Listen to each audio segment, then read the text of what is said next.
इंद्रियाणि प्रकृतिस्थानि कर्षति। ये मन इंद्रियां प्रकृति की तरफ आकर्षित होकर भोग वृत्ति में फंसाए रही हैं। अब इन वृत्तियों को समेट करके एकमात्र सच्चिदानंद प्रियालाल के चरणों में समर्पित करना है। सारे उपदेश का सार यही है। पूरे के पूरे जन्म के जन्म बड़े बड़े ऋषि मुनि महात्मा साधक उपासक भक्तजन जीवन भर यही चेष्टा करते रहते हैं कि हमारी एक एक वृत्ति प्रभु में लग जाए। तो जैसे भक्ति इतनी सामर्थ्यवान है कि प्रत्येक वृत्ति को भगवदाकार कर देती है, ऐसे माया भी ऐसी ही सामर्थ्यवान है, प्रत्येक वृत्ति को विषयाकार कर देती है। विपक्ष कमजोर नहीं है।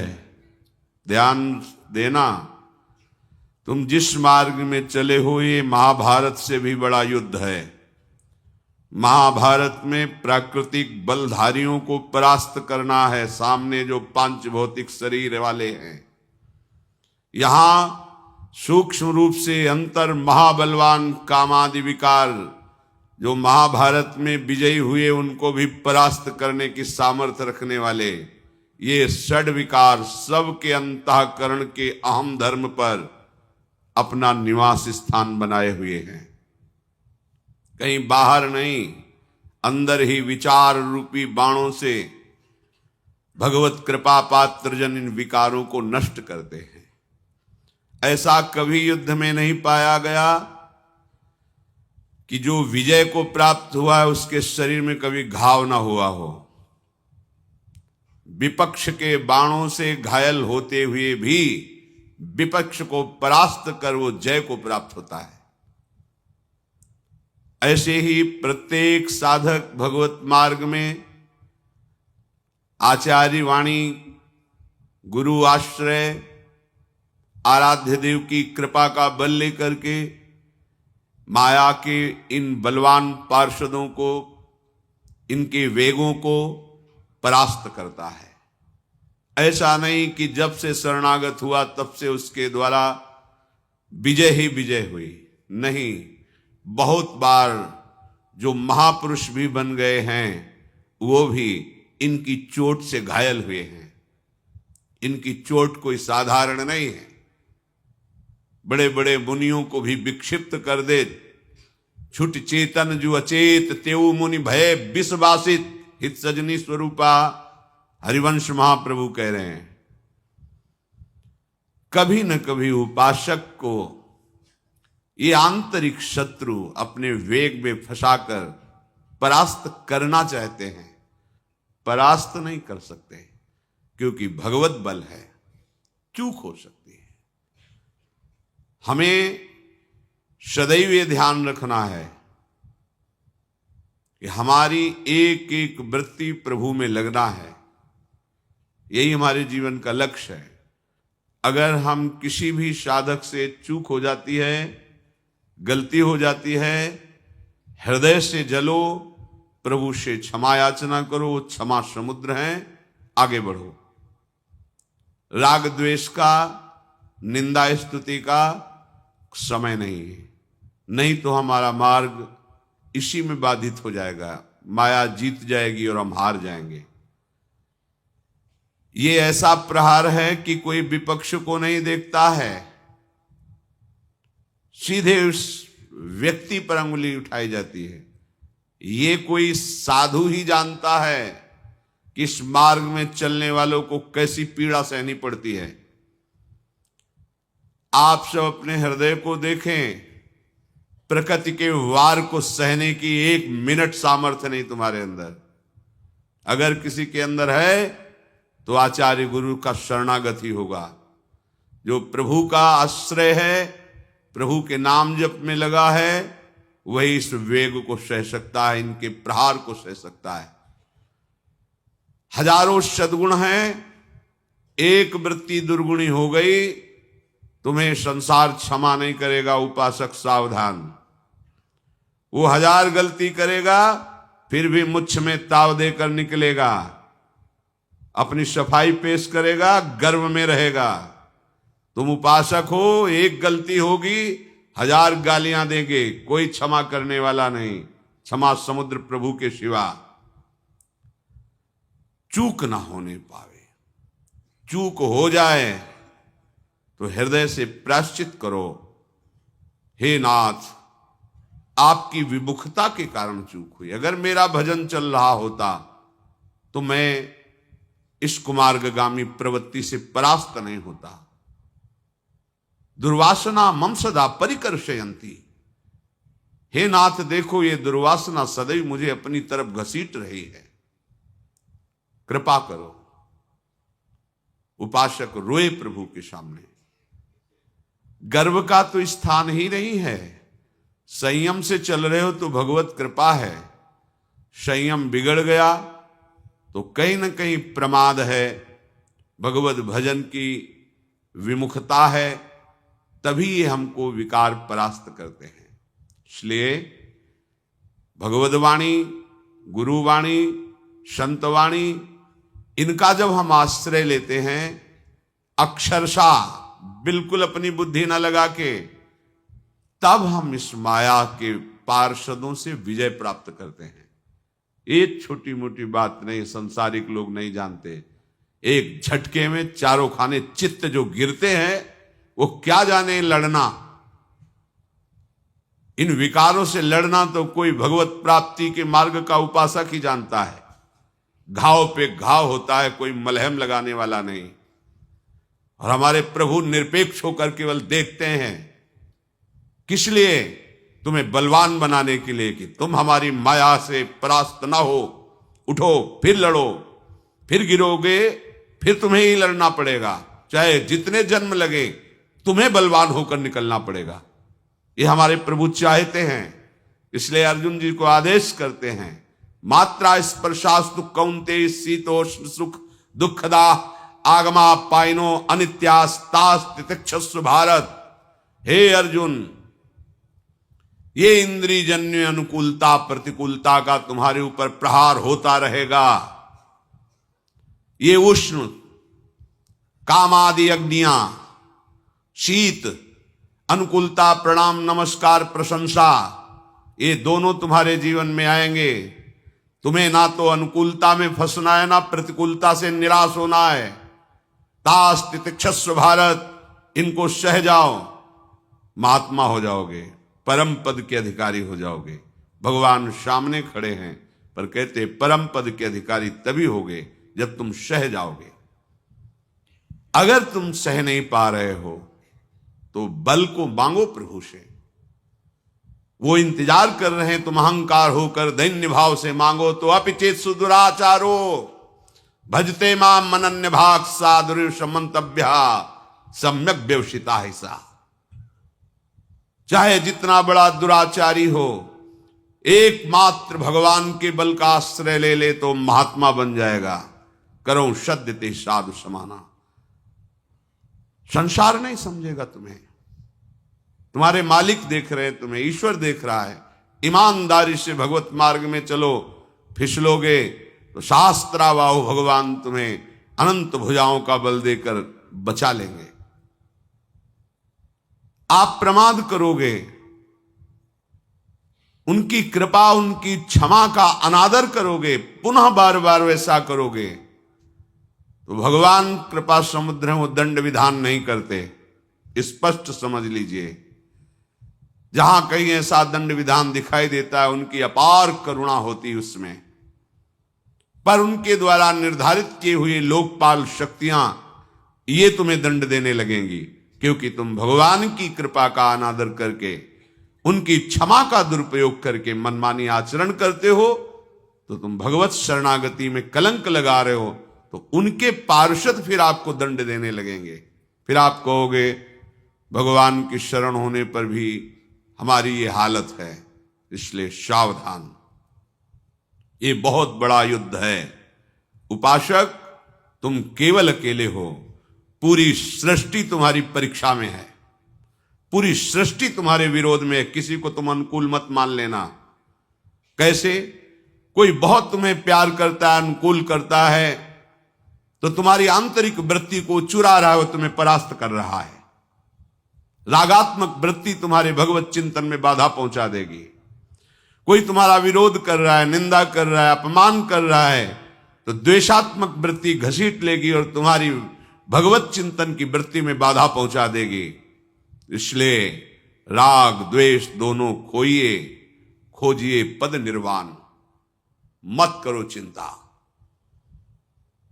अहम त्वाम सर्व पापेभ्यो मोक्षयिष्यामि मा शुचः, मैं तुम्हें पवित्र करूंगा।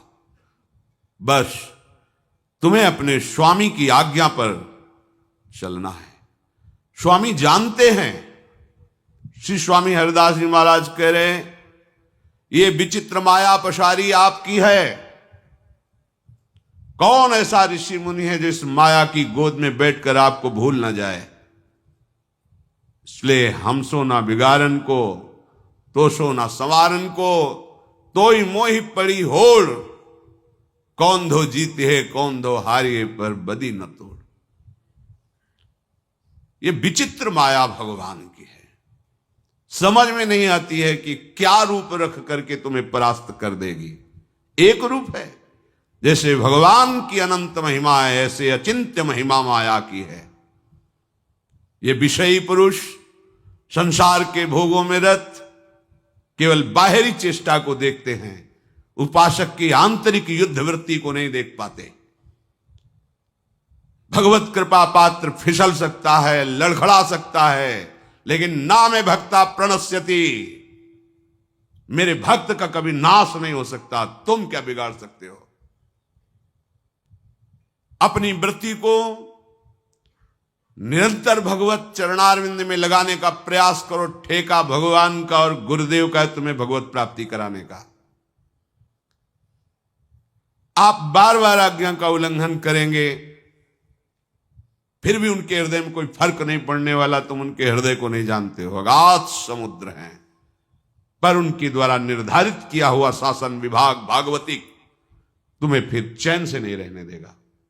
उनके हृदय में तुम्हारे प्रति कभी वात्सल्य किसी और कुछ नहीं आ सकता। तुम नहीं समझ सकते सदगुरु के हृदय को, भगवान के हृदय को, महात्मा के हृदय को। अगाध समुद्र होता है, पर उनके द्वारा जो निर्धारित किया हुआ शासन विभाग भागवतिक है, फिर वो तुम्हारे पीछे पड़ जाएगा, क्योंकि तुम उनकी आज्ञा का बार बार उल्लंघन कर रहे हो, उनकी कृपा का दुरुपयोग कर रहे हो। इसलिए चाहे गृहस्थ हो चाहे विरक्त हो, हर उपासक से प्रार्थना है, हमारे लाडले युगल सरकार की कृपा का दुरुपयोग मत करो। हमारे प्रभु ने तुम्हें क्षमा कर दिया है अनंत जन्मों के अपराधों को, अवहेलना मत करो। उनकी अवहेलना होगी यदि उनकी आज्ञा का पालन नहीं करोगे। तुम्हें ध्यान देना है, तुम किसके दास हो, तुम कहां खड़े हो, क्या देख रहे हो, क्या कर रहे हो। थोड़ा तो विचार करो। तुम्हें कौन जानता है, लेकिन तुम जिनका तिलक लगाए हो, कंठी बांधे हो, उनकी अगर कोई निंदास्पद बात करे, हे हरि का दास, भगत बनता है भगवान का। जिन लाडले ने हमें कृपा करके मनुष्य जन्म दिया, ये सौभाग्य दिया कि हम भगवत मार्ग में चल सकते हैं, उनको कोई अंगुली उठाए, कैसे तुम दास हो। अपने स्वामी की निंदा करवाओ, कैसे तुम दास हो। स्वामी को सर झुकाना पड़े तुम्हारे लिए, कैसे तुम दास हो। इतना भी इंद्रियों की गुलामी स्वीकार नहीं करना चाहिए कि हमारे आराध्य देव को हमारे लिए कोई गाली दे, हमारे गुरुदेव को कोई गाली दे, हमारे वेश को कोई गाली दे। जो आचार्य कृपा से प्राप्त हुआ है, भगवत कृपा से प्राप्त हुआ है। चूक होना स्वाभाविक है, लेकिन बार बार अपराध करना दंडनीय अपराध है। चूक की सुधार है, अपराध की नहीं। अपराध भगवत बल को लेकर के दुराचार करना, संभाल लेंगे वो, बचा लिया आगे भी बचा लेंगे, इस भावना से और दुराचार प्रवृत्ति करना, अहंकार प्रवृत्ति को बढ़ा लेना, मनमानी आचरणों में उतर जाना, फिर शासन विभाग तुम्हें संभाल लेगा भागवती। ऐसा दंड देगा कि किसी काम के नहीं रहोगे। हमारी बात मान लीजिए, बहुत बढ़िया अवसर है। श्री भगवान के वचनों को श्रद्धा पूर्वक श्रवण कीजिए, मनन कीजिए और आचरण में उतारने की चेष्टा कीजिए। बल भगवान देंगे। माया से लड़कर कोई पार हो जाए, वो एक ही बल है, हरि शरणम मामे ये प्रपद्यन्ते माया में ताम तरन्ति। श्री भगवान कह रहे, यदि जीवन भर भजन नहीं किया तो जब तुम्हें सत्संग मिला उस दिन से शुरू कर दो। ऐसा भी नहीं हो पाया तो कहीं तुम्हारे सौभाग्य से ऐसा हो कि अंतिम समय कोई तुम्हें नाम सुना दे, प्रभु की छवि के दर्शन करा दे, या भगवान की चर्चा सुना दे, या श्री हरिप्रियाजू का उच्छिष्टामृत चरणामृत वृंदावन की रज मिल जाए। निश्चित अंतिम समय प्राप्त होने पर उसे भगवत प्राप्ति होती, कल्याण हो जाता है। या भगवान के धाम और पुरियों में वास करे आजीवन, रहने सुधार करके, तो भगवान की दिव्य लीलाओं में भी प्रवेश हो जाता है। कल्याण होना अलग बात है, मोक्ष होना, भगवत प्राप्ति होना, लेकिन लीला में प्रवेश करते हुए उनके संग, उनकी सेवा में रहना, ये दुर्लभ बात है। भगवत प्राप्ति का मतलब होता है तरंग समुद्र में समा गई। कल्याण का तात्पर्य होता है कई रूप उसके होते हैं।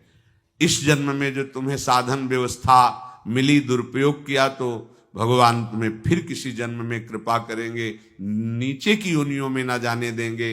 अगर नीचे की योनियों में चले गए तो पूर्व का किया हुआ भजन फिर उसको उठाएगा। ये कल्याण के अंतर्गत चलता रहता है। लेकिन इसी जन्म में हमें श्री जी के समीप पहुंचकर उनकी सेवा में, ये सबसे दुर्लभ बात है। और ये दुर्लभ बात हमारे लिए सुलभ हो गई। आचार्य कृपा की उपासना अर्थात जीटी रोड, राजमार्ग, आंख मूंद के दौड़ो, गिरोगे नहीं। बस उपासना की बात में चलो, जो आचार्य चरण के, सीधे निकुंज पहुंच जाओगे। इधर उधर देखो मत, कहीं आकर्षित मत हो, लड़खड़ाओ मत। अगर कहीं लड़खड़ा रहे हो तो बहुत समर्थ लोग आपके साथ चल रहे हैं, आपको दिखाई नहीं दे रहा है, आपके साथ हैं। बड़े बड़े अव्यक्त महापुरुषों की कृपा उन साधुकों पे होती है जिन्होंने निश्चय कर लिया इसी जन्म में भगवत प्राप्ति करनी, तभी वो आगे बढ़ पाते हैं। अपने बल से नहीं, इन महापुरुषों के आशीष से, उनकी कृपा प्रसाद से। ये माया दुरंत है, खिलवाड़ नहीं है। क्या जाने जो माया में खेल रहे हैं। माया मुक्त होने के लिए बड़े बड़े ऋषियों ने कृष्ण शरीर करके रात दिन भजन किया, भगवत कृपा पात्र बने, तब जाके अपने लोगों को तो नाम के बल से, नाम कीर्तन के बल से, धाम आश्रय वास के बल से वो दुर्लभ वस्तु प्राप्त होने का अवसर मिला है। सावधान रहिए। अगर अंतिम समय तक तुम्हें यह सौभाग्य नहीं मिला तो आगे के श्लोक में श्री भगवान कह रहे, यम यम वापि स्मरन् भावम त्यजत्यन्ते कलेवरम तम तमेवैति कौन्तेय सदा तद्भाव भावितः। हे कुंती पुत्र, मनुष्य जीवन में जो जो कार्य करता है वो सब मन में टेप होता जाता है। पूरा वीडियो है, एक जन्म का नहीं, अनंत जन्मों का। अगर इस जन्म में आप भजन कर रहे हैं, मानो अनंत जन्म के वीडियो को डिलीट कर रहे हैं। तभी आप देखो भजन करते समय करोड़ों बार वही काम वृत्तियां आती हैं। वो काम वृत्तियां पुरानी जो परत की परत जमा है वो निकल रही, जो वृत्ति आई वो नष्ट हुई। तो वही वृत्ति करोड़ों बार हमने क्रियाओं में की है, तो वो करोड़ों जमा है, वही निकलेंगे। तो आपको लगेगा आज तक नष्ट नहीं हुआ, नहीं, हर वृत्ति नष्ट हो रही है, पर आपका बहुत स्टॉक जमा है। अगर आपने भजन नहीं किया तो डिलीट वाली बात ही नहीं हुई। तो भगवान कह रहे हैं कि अंत काल के समय में पूरे जीवन के कर्मों का परिणाम वीडियो बनाया जाता है। जैसे एक साल क्या क्या श्री जी का उत्सव हुआ, आधा घंटा में पूरा बना के रख दिया। ये झूला उत्सव, ये उत्सव, उसको फाइनल में देख सकते हो कि एक साल में ये हुआ। ऐसे पूरे जन्म का उसका तैयार होता है। जो भागवतिक शासन विभाग है निर्णायक, वो पूरे मरणासन में पहुंचने के पहले ही निश्चित होगा, या सुअर बनेगा, कुत्ता बनेगा, नालिक कीड़ा बनेगा, भूत बनेगा, निर्णय हो गया। क्या होगा, अंतिम समय उसकी चित्तवृत्ति वहीं लग जाएगी, जबरदस्ती वहीं लगा दी जाएगी, दुर्गति होनी है। उसी भाव में शरीर त्यागेगा, कर्म का पहले नरक में भोग भोगेगा, फिर उसे अन्य योनियों में डाला जाएगा। अंत काल में जिस जिस भी भाव का स्मरण आएगा, शरीर छोड़ता हुआ वो उसी भाव से भावित होकर दूसरे योनियों में उसी भाव में चला जाएगा जिस भाव से भावित रहा है। कितनी दया भगवान की है। अंतिम तक सुधार की बात कही, अब सावधानी की बात कह रहे कि यदि आप अंतिम समय तक हमारा स्मरण नहीं किया, भगवत स्मरण नहीं हुआ, भजन नहीं बना, साधना नहीं बनी, तो आप ये समझ लीजिए कि फिर आपकी दुर्गति निश्चित है, क्योंकि वही संसार का भाव आएगा। सदा तद्भाव भाविता, जीवन भर जो तुम कर रहे हो यही अंतिम परिणाम भाव तुम्हारे सामने आएगा। ऐसा न समझे कि जीवन भर पापाचरण करो, अंतिम में तुम्हारे सामने भगवान आ जाएंगे। हाँ, कुछ समय बचा और आपको होश आ गया कि बहुत गलती हुई, जीवन गया विषयों में, हे नाथ, आने की संभावना बन गई, कल्याण की बात बन रही है, लेकिन आप अंतिम समय तक विवेकहीन होकर भोगों में ही लगे रहे। अच्छा, अंतिम समय की कोई अवस्था नहीं होती कि आप बूढ़े होकर मरोगे, कब चले जाए पता नहीं, कौन सा क्षण अंतिम हो, और उस समय तक आपने भजन किया नहीं, हमारा जीवन व्यर्थ चला जाएगा। जिस किसी का अंतिम समय चिंतन होता है, शरीर छोड़ने के बाद वो वही शरीर धारण करता है। एक महात्मा जी थे, पूज्यपाद सिउड़िया बाबा जी के वचन में, बड़े अकिंचन थे। देखो, जो साधु का जीवन होता है केवल साधु ही जान सकता है, आप नहीं जान सकते, क्योंकि चले ही नहीं तो जाने को है। जैसे आप सब कृपा पात्र जन हैं, अपने बाप की कमाई में जी रहे हैं, आप असलियत समझिए। ये जो आप विकारों से बच रहे हैं, वैराग्यवान हैं, आप संसार के राग से ऊपर उठ रहे हैं, ये आपका नहीं है, ये आपके बाप का है। हमारे सबके बाप हैं हित सजनी जू, हरिवंश महाप्रभु, मेरे लाडले युगल और मेरे गुरुदेव। उनका प्रताप हमें जिला रहा है और हमें चला रहा है, नहीं तो एक कदम नहीं चल सकते। अपनी योग्यता को आप सब बैठ के देख लीजिए कि अगर झांक के देखो तो अगर मनीराम के ऊपर शासन न हो कृपा का, तो हमें कहां गिरा दें। आप देख लो, सब देख लो, बैठे हो वृंदावन में, अपने घर में हो, विचार करके देखो तुम कितने जितेंद्री हो, कितने तपस्वी हो, कितने महान विचारवान हो। एक क्षण बैठ के देखो, अगर तुम्हारे अंदर शुद्ध विचार आ रहा है, भगवत भाव आ रहा है, संसार से वैराग्य की तरफ बढ़ रहे हो, तो तुम्हारे अहंकार भरी साधना से नहीं है, ये शरणागति का प्रताप है। ये उनके प्रताप से इतना ही नहीं है, उनके प्रताप से तुम्हें भगवत प्राप्ति भी होगी। हरिवंश प्रताप ही जानत हैं, हरिवंश प्रबोध प्रमाणत हैं, हरिवंश सुसर्वस्व हैं तिनके, सुख संपत्ति दंपति जिनके। गर्व मत करो, दैन्य भाव से भगवत चिंतन परायण रहने की चेष्टा करो, यही भाव तुम्हें अंतिम में आ जाएगा। एक महात्मा भक्तों के यहाँ भ्रमण करते, संतों का स्वभाव होता है भिक्षावृत्ति की, कहीं रुके, कहीं किसी को प्रवचन के द्वारा कृतार्थ किया, कहीं किसी की सेवा लेकर कृतार्थ किया। भोजन, वस्त्र, प्रणाम, नमस्कार, ये सब संतों का भजन उनके मंगल के लिए जाता है, जो उनकी इस तरह की सेवा। और जो निंदा करते हैं, अपमान करते हैं, संत इतने कृपाल होते, उनका भी मंगल करने की भावना। करत जे अनुशयन निंदक, तीनों पे अनुग्रह कियो। तो उस समय असरफी चलती थी, तो किसी भक्त ने उनको 4-5 असरफियां भेंट में दी। तो गीता जी साथ रखते थे कपड़े में, ग्रंथ को कभी निर्वस्त्र ना रखे।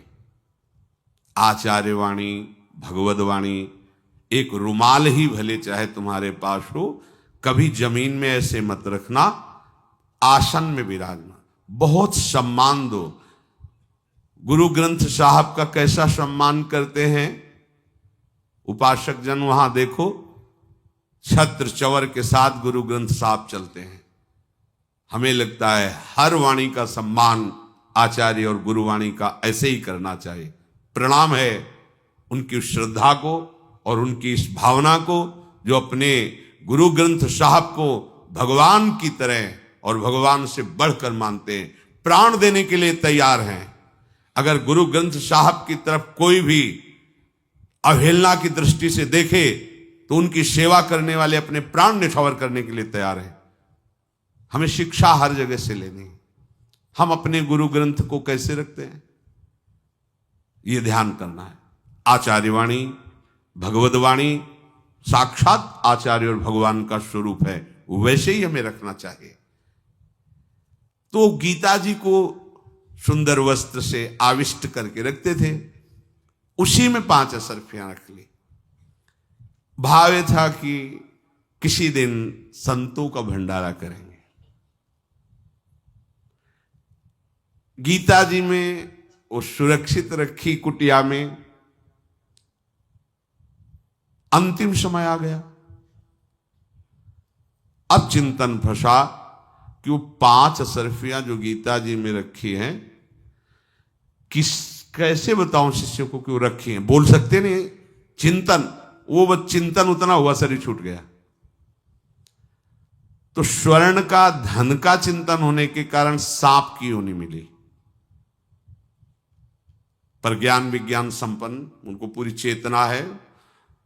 लगा है कि एक धन का आश्रय लेने से मेरी दुर्गति हो गई। किसी तरह अगर उन असरफियों को साधु सेवा में लगा दिया जाए तो मेरी योनि बदल जाएगी। अपने शिष्य को स्वप्न में, देखो हम तुम्हारे गुरु हैं, मारना नहीं मुझे।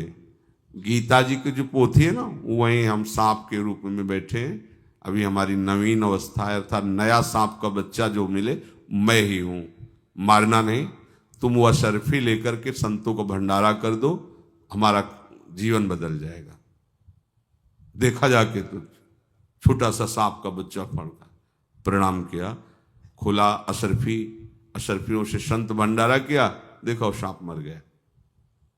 यम यम वाप स्मरण भावम त्यजत्यंते कलेवरम।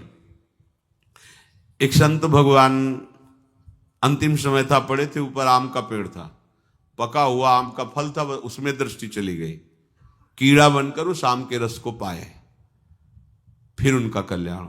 बड़ा सूक्ष्म है अंतिम निर्णय।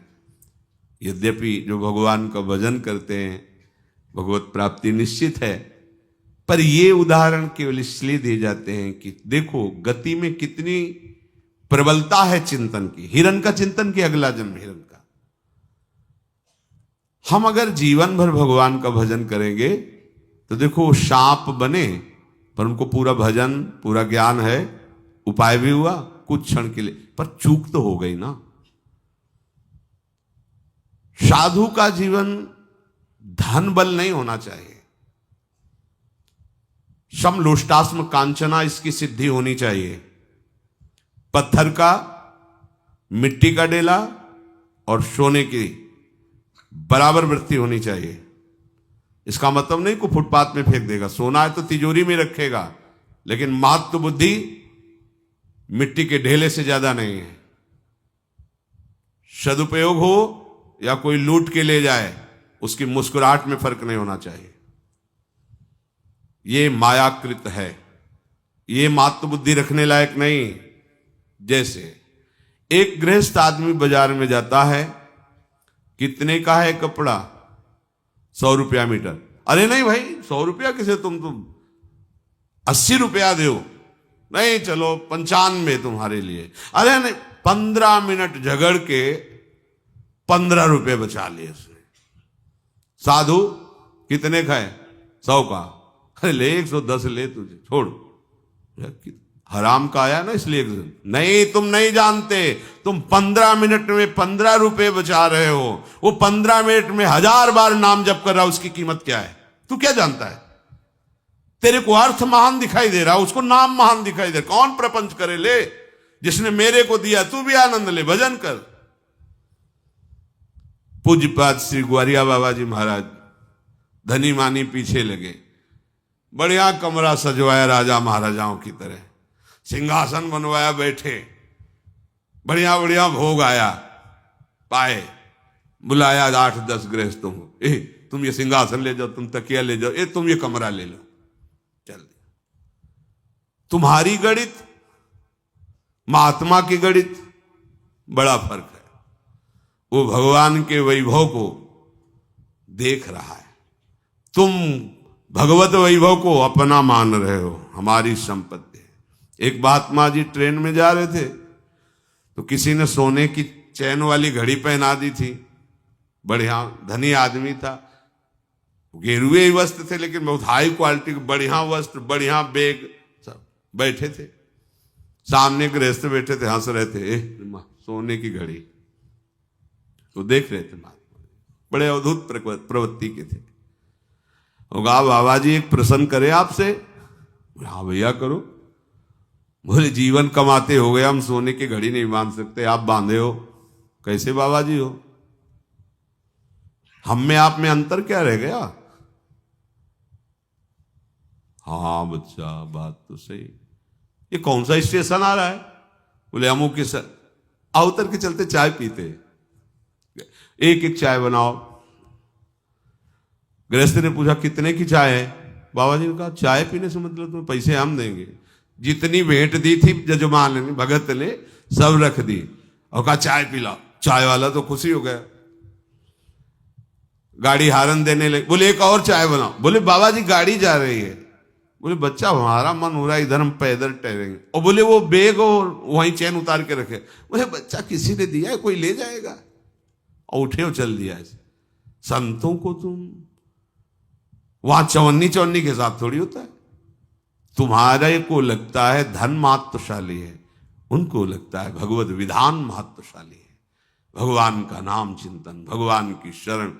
आप बोलोगे अरे धन का दुरुपयोग, अनंत ब्रह्मांडों को 1 सेकंड में रचता है और 1 सेकंड में मिट्टी में मिला देता है। वो हमारा मालिक है, हम उसके गुलाम हैं। बाप का अंश बच्चे में आता है। भगवत पार्षदों के अंदर इसका महत्व नहीं होता। मतलब बड़े से बड़े श्रृंगार को सजाया, 2 मिनट में राख करके चल दिए। तुम्हें लगेगा जिंदगी की कमाई माटी में मिलाई, तुम्हें समझ में नहीं आ रहा। अरे वो माटी में माटी को मिला रहे, जिंदगी तो उनकी अमूल्य है। अपनी मानसिकता को, संतों को नहीं